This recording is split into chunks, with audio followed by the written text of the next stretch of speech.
Superb. So thank you everybody that's come along this morning. And as the opening slide says, my name is Paul Hanrahan and I'm the talent acquisition specialist at Enterprise Rent a Car. And what that is just a very glamorous, a very posh job title for a graduate recruiter. So my day job is coming onto campus, either virtually or in person, and working with individuals like yourselves, working with the careers and employability team, so Kate and her team, and also with the academics and the faculties as well, and ultimately trying to identify the best talent that I can to join the business here at Enterprise. Now, in terms of the workshop, what we're going to cover today, I'm going to talk for probably around about 15 minutes, maybe a couple of minutes more than that, just giving you an introduction to Enterprise, who we are, what we do, the roles that we offer, and sort of how we assess that and the skills that we look for. Then what we'll have at the end of it is around about 10 minutes for a bit of a Q&A. So if there's any questions that you've got, if there's anything that's on your mind at all that you would like to know more about, this is your opportunity to ask it. And I see a couple of names on the call already that I recognise that I've engaged with today. So if you've got anything specific you'd like to know, this was a great chance to ask it. But let's get started. So as we go through, you will find that there's some QR codes. Some of you I have engaged with already on LinkedIn, and I've sent you a message asking you to join me for these sessions. If you're one of those people that's joined through a form where you've already registered, you don't need to scan the QR code. If you've already applied for a job with us, feel free to scan it and update your details. If this is the first interaction that you've had with me at all today, then please scan the left-hand QR code and that will take you to a simple registration form where I can follow up with you, send you some links about the jobs that we've got, also some links to some blogs that will help you with the application process as well. You will get another invite to the 1 o'clock session because it's set up with an automatic email, but obviously just ignore that when it does come through.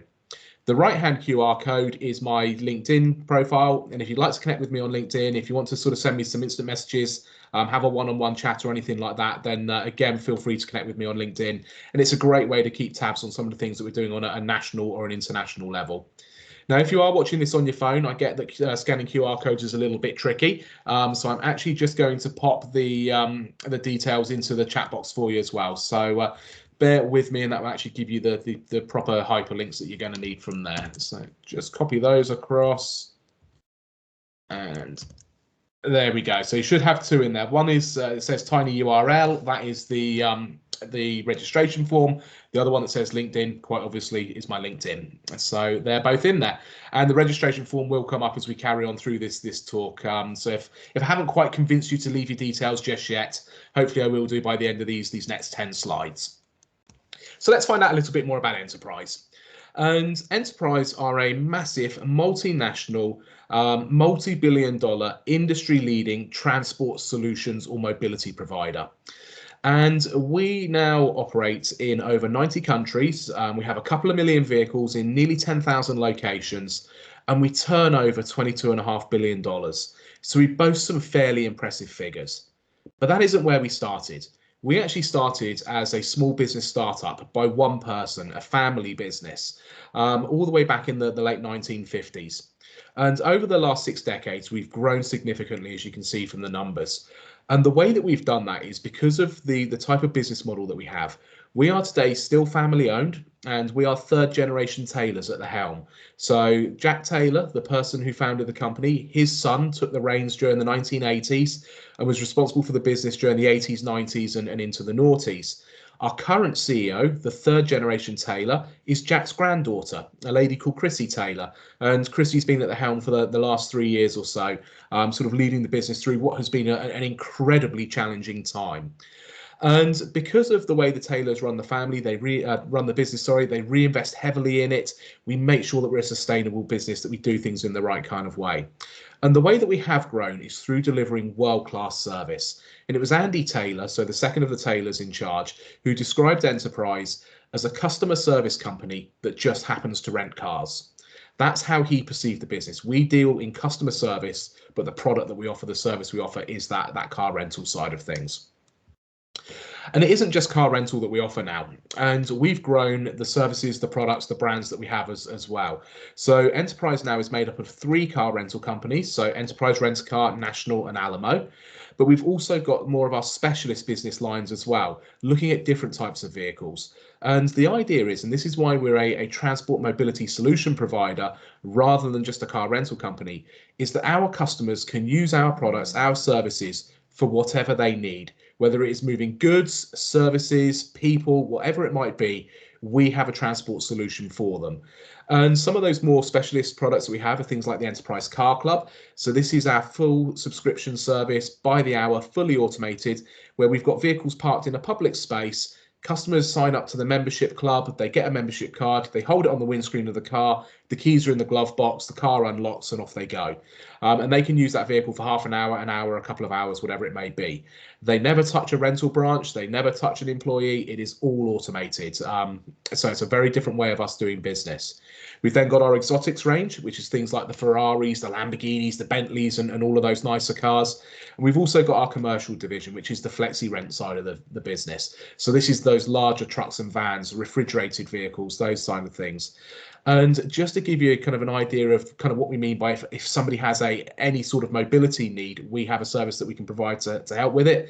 Would you believe that Enterprise has the largest fleet of golf buggies on rent on the planet? So we even provide golf buggies to golf courses if people need to get around there. But the idea is people can use our services for an hour, a day, a week, a month, a year, 3 years, 5 years through a lease, whatever they need to do to get mobile. We have a solution for them. And the way that we've grown and the way that the business has been successful is through a very simple framework, which is our company values. And these have been in place since the late 1950s when Jack started the business, and they group together quite nicely. And the first two on the left talk about how we like to do business, how important having a good brand is, being seen as an ethical business, having personal honesty and integrity, doing things in the right kind of way. And within that, we then want to look after our people. So there's two that group together quite nicely with that in terms of creating a nice working environment where it's fun, where it's friendly, where it's very team driven, a healthy culture where people can come in and be themselves, be their true selves, their authentic selves. And we want to recognize that hard work that people are putting in for the business. We want to reward them, give them opportunity for a career with progression, development, and financial reward and everything else that goes with it. The next two that group together quite nicely allude to the customer service side of things. We are a customer service business. It is our way of life. It is what we do. And giving an example of that, great things happen when we listen to our customers. That was how Car Club was born about. Our customers told us they didn't want the constraints of a physical rental branch, having to come in at a time that it was open, standing at a counter to get a car at a time that suited us as a business. They told us they wanted things much quicker, when they needed it, when they wanted it, and for a shorter space of time. So we listened, and Car Club was born. Now, there are a couple on here that I haven't touched on yet. We're going to go into both of these in a little bit more detail, and that's to strengthen the communities one neighbourhood at a time, and our doors are open. And we'll start with the communities one first. And what this actually points to is our philanthropic, our corporate social responsibility, our sustainability initiatives. And on the slide now, there's just 4 that we've got going on a global basis here. So the Roots to Roots one looks at clean water sources, clean rivers, that side of things, and investing in trying to clean up the waterways in the countries that we operate in. The 50 million tree pledge was something that we launched back in 2007 as part of our 50th anniversary celebrations. And the Taylors at that time pledged $50 million to the planting of 50 million trees across the next 50 years in all of the countries that we operate. So over here in the UK, we've done some reforestation in the New Forest down on the south coast, Sherwood Forest, the Scottish Highlands and Islands, those kinds of things. Fast forward to where we are now, 15 years into this project nearly, as we start 2022, we've already planted in excess of 16 million trees. So this is very much an environmental project. It's a decarbonisation project, a reforestation project. We are in the automotive industry, and with 2 million vehicles and 10,000 locations, we know we have an impact on the environment. But knowing that and doing something about it are two very different things. And Enterprise and the Taylor family try to do something about it. Now, the other one that I wanted to look at in a bit more depth was the Fill Your Tank program. And this isn't something that is kind of come about because of the recent fuel crisis where we're telling everyone to go out and fill their cars up with petrol. This is actually looking at hunger poverty. It's looking at food insecurity, food waste. And it's basically a very, very simple premise that no child should go to school on an empty tummy. So it's working with food banks, it's working with breakfast clubs, after school clubs. Yes, providing financial help and donations and money from our Enterprise Holdings Foundation, but also allowing our teams to get involved and to volunteer and to give time and talent. So for some of you that have met me already today, I live down on the south coast. I live down in Bournemouth, and my closest food bank is a site called Fairshare, and that's in Southampton. So it's about 30 miles away. But I've gone up there a couple of times and I've helped to put together food parcels, loaded them into vans, gone out with the drivers and helped distribute them in the community where we operate. So this is really important to us. We give financial support to these sorts of initiatives, but we also allow our team to go and give time and talent and to volunteer at them. Now, the other value that I wanted to look at in a bit more depth was the doors open. And this is all to do with our diversity, inclusion and equity strategies.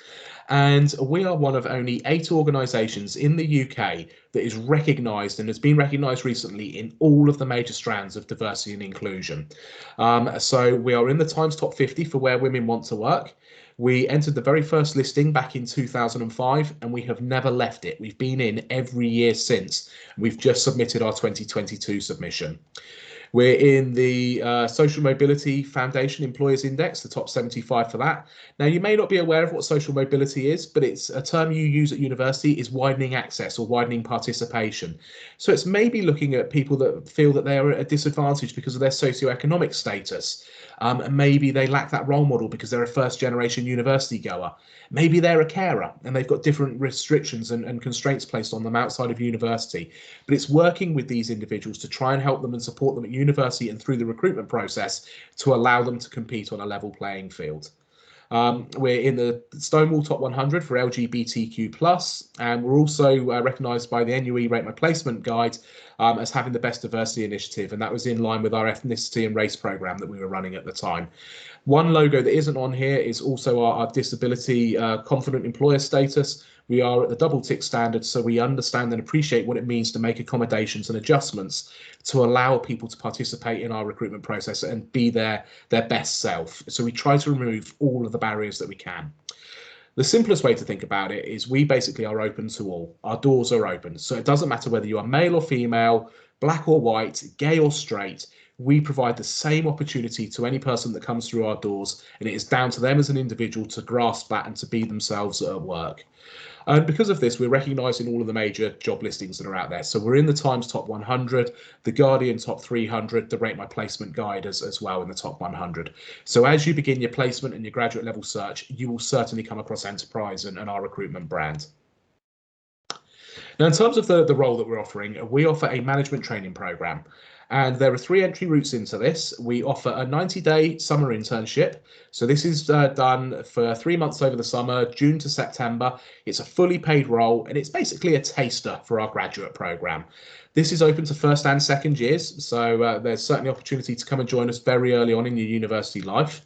We then offer a full 12-month placement. So this is for people that have got a sandwich degree, that have got that ability to take a year out of their studies and come and work for us in what would be the year between their second and final year. We then offer the full graduate position. So this is for those that are finishing university, for postgraduate and beyond, that are coming in and hopefully starting their career with us. And what we do is we actually get you into one of our rental branches. So it is a customer-facing role. It is a people-based role, an operational role. And you are working with our products, with our services, with our customers, our clients and accounts, and helping to provide that world-class service that they expect from us. It's a very fast-paced environment. It is very varied. You are on the go. You're certainly not office-based for 9 hours a day. You're out and about and on the move and sort of keeping very, very busy. And what we do is we are ultimately trying to train you to be a manager with us. We are going to give you the skills and the knowledge, the understanding of our business that would enable you to be an effective leader. So we look at all areas of business. We do a little bit around HR and people management. We do a bit around the accounting and finance and understanding what you can do to impact those numbers. We do a bit around the marketing and the account management piece and teach you to go into the marketplace and grow the business. There's logistics, there's operations, customer service and sales, all of these different things. And what we offer is very, very quick progression. So when people join us, the expectation for the training program is to get it completed inside 12 months. Our top performers get through it in about 8 to 10 months, so certainly on time and even a little bit quicker than the expectation. That first promotion to assistant manager is happening around about 12 to 18 months into your career. Branch manager is around about 2 to 2.5 years at this stage. So, very, very quick in terms of that first progression. And that is from start date. That is not from when you finish the training. It is 12 months to assistant manager from when you join. So it's very, very quick. And this next slide just gives a nice visual representation of kind of the careers that are on offer. And the beauty of it is that everybody starts at that management trainee level. I started as a graduate trainee, worked my way through the business, got to branch manager before moving across into HR, recruitment and training and development, and have then continued to progress down that line. My manager did the same. She started as a trainee, got to area manager, moved across into HR. Even Chrissy Taylor, the founder's granddaughter, started as a management trainee in one of our cars, learning the business from the ground up, being involved in it operationally. So she understood what it was all about, what it was like to be in those sorts of roles.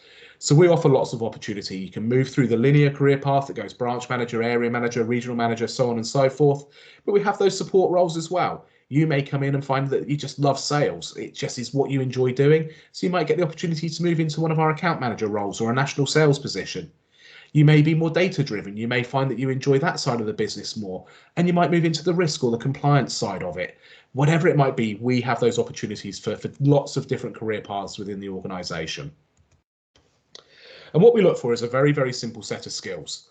We look for people that are coming from a customer service background. So we would like people to have some sort of experience of dealing with people, working with customers. So whether that's in a retail role, a hospitality role, whether it is in a contact center, but something that is service driven, that is working with people. And then all of the other skills we look for are those softer employability or transferable skills. So we want people that are strong communicators, that are able to communicate and speak with a diverse range of people. We want a strong work ethic, so people that aren't afraid to get stuck in, that aren't afraid to do a little bit extra when they need to here and there when things go wrong. Not be afraid of a little bit of graft and hard work. We want people with a good, flexible and adaptable approach, so able to multitask and juggle lots of different things, handle a variety of different tasks throughout the day, throughout the week. We want people with a sales aptitude, so that ability to influence, to persuade, to negotiate, to change a person's mindset, to have the bravery to speak to somebody and say, this is what we offer, are you interested? And then lastly, we look for leadership and team working. So we're looking for people that understand how to work with others, how to get the best out of people, how to lead and get them to engage and to be motivated and communicate a common goal. And the way that we assess this is through a very simple, very personal approach. We start with an online application. We then go into a 10-minute telephone interview. And all this is doing is just really basically getting a quick feel for your communication skills. So can you hold a 10-minute conversation with us? We're checking the basics required to do the job, but we're mostly assessing those communication skills. That if we put you in one of our branches, could you communicate with our customers? The next stage then is a virtual face-to-face interview, and I know that a couple of you on this call have got one of those coming up, so congratulations, well done. This is very competency-based. This is a behavioural-based interview. So it's looking for those real-life examples, those situations that you've been in, the things you've handled, the action you took. And use all of your experience for this interview. Don't just draw on your part-time work or don't just draw on your degree. Draw on everything that you've done. What have you done sports-wise, society-wise, hobbies and interests, extracurricular? What part-time jobs have you had? Which ones are relevant to the question that's being asked? What about on your degree? What else have you done as part of that? Have you had to lead group projects? Have you had to kind of engage other team members in something that weren't maybe necessarily up for the difficulty and the fight of a challenge? But draw on all of these different experiences that you've had so far. And then the last stage in our process is a visit to one of our branches. And for me, this is the most critical stage because what we ask you to do is to go into one of our branches, get to meet the team that you're potentially going to be working with, get a feel for the company culture, see the working environment, and use it as an opportunity to make sure that we're right for you as much as we're assessing and seeing how you interact and making sure that you're right for us. And at the end of this, you do have a one-on-one interview with the area manager. Hopefully you like us, hopefully we like you, we make the job offer and you join the management training program. This is the last slide in the presentation. There's nothing too much on here that I want to talk about. If you are interested in our opportunities and you haven't left your details for me to follow up with already, this is your last opportunity now. It's the last chance to scan the QR code before I take the slides down. Also, this is some of the links to our social media channels out there. If you want to see some of the things we're doing on a national and international level, do please look up some of these on the different channels as well. But what I will do is I will stop presenting the screen and I will pop a couple of links in the chat box again, just in case we missed them at the outset. And I'll turn it over to you. We've got sort of 7 or 8 minutes left. So does anyone have any questions? Is there anything that anyone would like to know?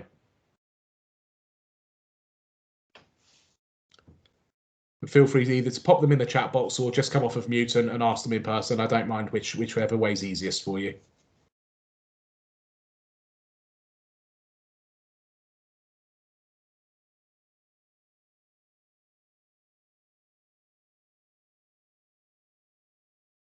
Okay, Justice, I can see you typing, so we'll just hold on a couple of seconds, not a problem.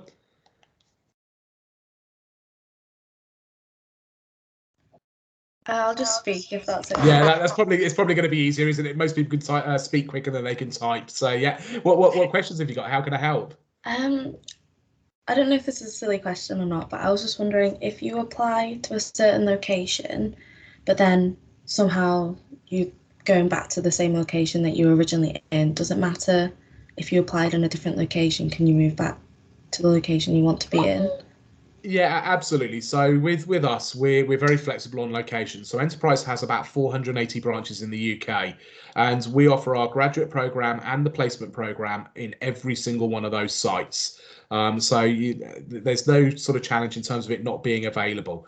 Now, what we want is we want people to be fairly geographically close to home, but we want a bit of flexibility in location in terms of where you could work. And what we wouldn't do is turn around and say, you know what, start in Liverpool and then after 6 months come down and work in Portsmouth. You know, we wouldn't do that to you. But, you know, it might be that we say, okay, we want you to start in Liverpool city centre branch, and then we want you to go and work in the one that's maybe on the Wirral or something like that. And you'd kind of have that sort of level of flexibility is what we look for. Now, as your career progresses and as you kind of move and you start to look at promotions and lots of different opportunities and that side of things, what you then have is that opportunity to sort of decide where you want your career to take you. So you might find that you actually want to move around with your career, or you might want to relocate and go from there. But that's really up to you, and we'll help and support and help you out from there. All right. Does that answer your question?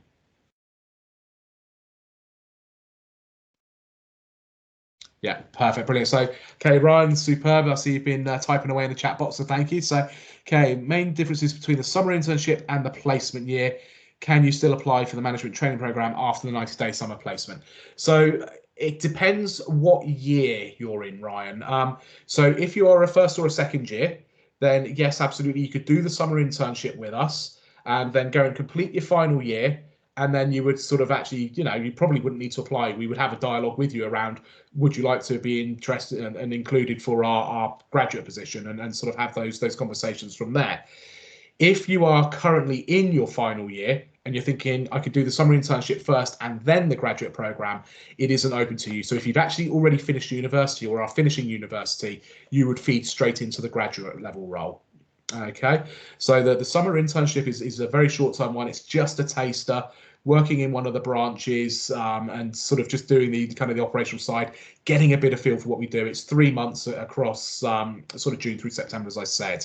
The graduate program, the 12-month placements, much more full on. You know, you get exposure to everything we do, the full management training, the full remit, all of the operations and everything else that goes in it. Does that answer your question? Does it make sense?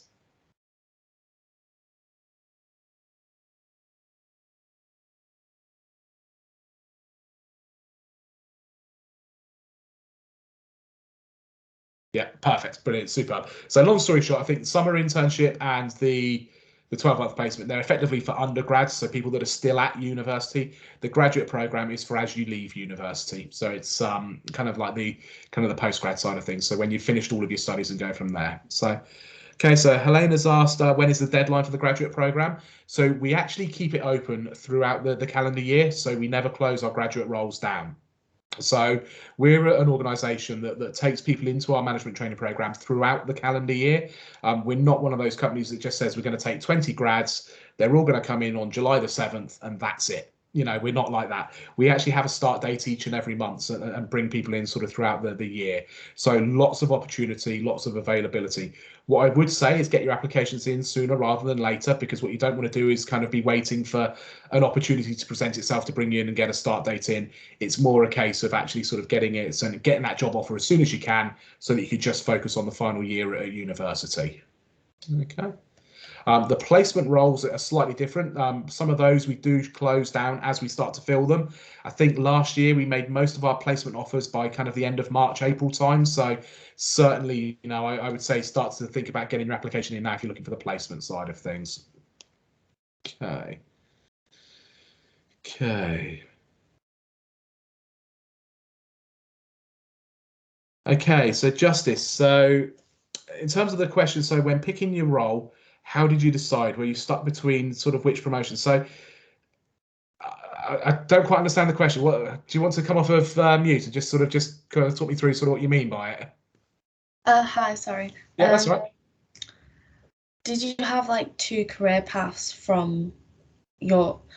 Did you have two career paths that you were in mind, or was it just this one that you wanted to go to? Yeah, okay, I get you. No, perfect. So for me, I kind of we're gonna have to go back 20 years. I left university with an HR degree. I'd studied HR. I'd kind of when I left, I didn't want to work in HR. It wasn't an area that excited me. I wanted something that was broader, that would allow me to develop wider business skills. And my experience outside of kind of enterprise, I've worked part time in sort of retail roles. I've been a weekend supervisor, and outside of work, I've always played a lot of sport. I've played football and cricket, and I've always captained teams and that side of things. And I knew that I wanted progression. I knew I wanted development. I knew I wanted early responsibility and to be working with people. And I knew that I wanted to be rewarded and recognized for my hard work. So that's why I kind of joined Enterprise. I stumbled across them and thought, you know, I'll give it 6 to 12 months, see how it goes. That was 21 years ago. And what I kind of realized now is kind of looking back over it, as I started to progress and as I started to develop, and as I learnt skills as a manager and I broadened my skill set, a lot of them were in line with the people side of the business. It was how I trained, how I developed, how I coached and got the best out of my teams. And I realized that as much as I didn't want to do HR when I graduated, fast forward 5.5 years as to when I was then manager and, you know, had been running the branch for a couple of years and been leading different teams, I realized my strengths were with the people side. So I actually swung back towards the HR side of the business and then progressed through sort of the HR generalism role into recruitment and training and development and so on and so forth, like that side of the business. But I certainly didn't join Enterprise with a specific career in mind. In fact, it was the opposite. I joined to sort of broaden my skill set and to see where I would go and where it would take me. But it just happened to be that actually what it did is went full circle and back to where it was. But the fact that you kind of picked up sort of separate careers, that's kind of the way that I describe it, is I say that I'm on my second career, but I'm with the same organization. So I did sort of 5.5, 6 years in kind of the operational, the retail side of the business. And I've now done the last 15 years inside of the people, the HR and the recruitment side of it as well. But that's the beauty of it. There is lots of opportunity and lots of different ways that you can kind of move around and dip in and out of. Okay. Okay, so Freya, hopefully some good news for you in terms of how we sort of do our recruitment. It is all in person. So even when we're getting application forms coming through and we're screening them and we're looking at sort of skills and that sort of thing, that is done by a person. It's done by a real set of eyes. So we don't use any AI in the process. We don't use any psychometric testing, any verbal reasoning, numerical reasoning, anything like that at all. It is a very personal approach. So reading through an application form, having a phone interview and a 10-minute conversation with someone, finding out about them as an individual, moving into a virtual face-to-face interview, which is live. It's not pre-recorded. It's a live conversation. It's very two-way. We want to get to know you. We want you to get to know us and all of those sorts of different things as well. Okay.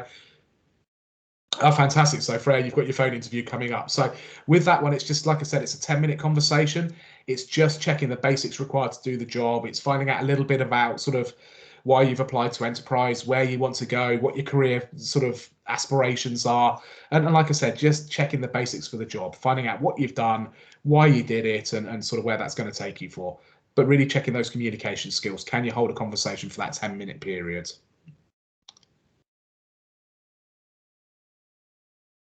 Okay, so a couple more in there. So Perfect. So Helena's asked, do you have any roles within advertising that you can progress towards through the graduate scheme? So we do. And what we kind of like to do, and if you remember the slide that I showed that had the kind of like the spider diagram of all the different roles, there are two key landmarks in enterprise. The first one is getting in at management trainee level. The second one is branch manager, because once you get to that branch manager, that shows you understand the business, it shows that you understand the operational side, and it opens up all of those support roles, all of the wider positions. So like I said with myself, I got to branch manager, did it for a couple of years, moved across into HR, recruitment and training. Now we do have, we've got our advertising, our marketing team, our comms team and all of these things. They're based out of our European head office. So that's down in Egham in Surrey. So it might mean that you may have to relocate for those sorts of roles. We do have positions in those as well that come up sort of by the by, and we do sort of recruit internally for everything that we sort of go through. So everything we offer is internal promotion first, and then if we need to go external for a specific skill set, that's what we would do as a secondary option from there. But yes, certainly we have those opportunities. But what I would say is for enterprise, if you're joining us to get into advertising, there's a quicker and easier way than working for enterprise to do it. It is to get into it direct. But if you're joining us to sort of get a good broad overview of general business skills, and that maybe in the future your career path takes you down that route and it's something that you might investigate, then yes, we offer a great opportunity.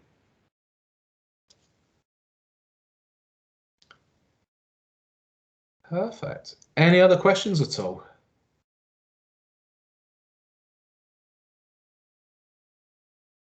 Can't see any more typing going on in the chat box, so justice is going, but I'm conscious that we're sort of 5 minutes over. I don't know whether any of you have signed up for any one-on-one slots with other employers, but you may need to go to them if you have.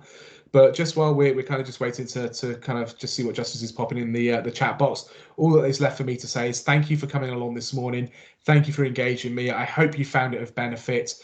As I said, the two links are in the chat box if you want to scroll up and either connect with me on LinkedIn or leave your details through the registration form, and then, you know, please feel free to connect with me from that side of things. So Justice, like I said, in terms of what we look for in recruits, we look for that simple set of skills. So we want people from a customer facing, a customer service background, and then we want those softer skills. So we want strong communication, a good work ethic, flexibility and adaptability, a bit of sales aptitudes, that ability to influence and persuade. And then we want that leadership and that team working, you know, understanding how to get the best out of people, how to bring a team together and get them to engage. So that's really what we're after. And you know, so when we get an application form, we want to see evidence of those, and whether that is in your part-time job, whether it's in your hobbies and interests, whether it's in sports and societies on campus at uni, whether it's actually in your degree with group projects, all of these different things will be what will sort of hopefully make you stand out at that application and telephone interview stage. Okay. Perfect. So not a problem at all, Justice. That's what this is absolutely for. You know, this is great that we're getting these sorts of questions, this level of interaction, so don't panic. But what I'm going to do is I'm going to stop the recording now. Thank you so much for your time this morning. Thank you for engaging with me. If you want to find out a little bit more and want to engage with me one-on-one, I've still got some one-on-one slots available this afternoon after lunch and that side of things. So please do feel free to sign up for a 10-minute one-on-one with me as well. But otherwise, thank you for your time, and I wish you the best of luck through university and as you start your job hunt.